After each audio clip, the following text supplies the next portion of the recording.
ಅವರಿಗೆ ಪಾಠ ಕಲಿಸ್ಬೇಕು.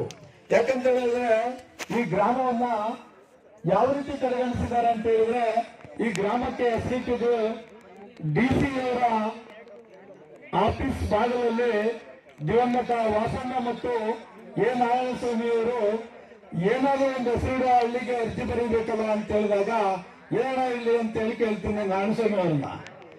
ನಮ್ಮ ಮಾಜಿ ಸೆಂಟ್ರಲ್ ಮಿನಿಸ್ಟರ್ ಆದಂತ ಎ ನಾರಾಯಣಸ್ವಾಮಿ ಅವ್ರನ್ನ ಕೇಳ್ತೀನಿ ಏನ್ ಹೆಸರು ಇಡ್ಲಿ ಅಂತ. ಏನಾದ್ರು ಮಾಡು ಅಂತ ಹೇಳ್ತಾರೆ, ಏನಾದ್ರು ಪೆಟ್ಟಪ್ಪ ಏನ ಪೇರು ಬಿಟ್ಟು ಅಂತಾರೆ.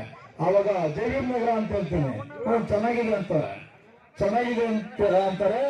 ಆವತ್ತಿನಿಂದ ಜೈವೀರ್ ನಗರ ಅಂತ ಹೆಸರಾಯಿತು. ಇವತ್ತು ಇದೇ ಗ್ರಾಮದಿಂದ 3 ರಿಂದ 4 ಜನ ಅಧ್ಯಕ್ಷರಾಗಿ ಮತ್ತು ಸದಸ್ಯರುಗಳಾಗಿ ಯಾರು ಒಂದೇ ಒಂದು ರೂಪಾಯಿ ಕೆಲಸ ಮಾಡಿರಲಿಲ್ಲ. ನಾನು EO, CO ಮತ್ತು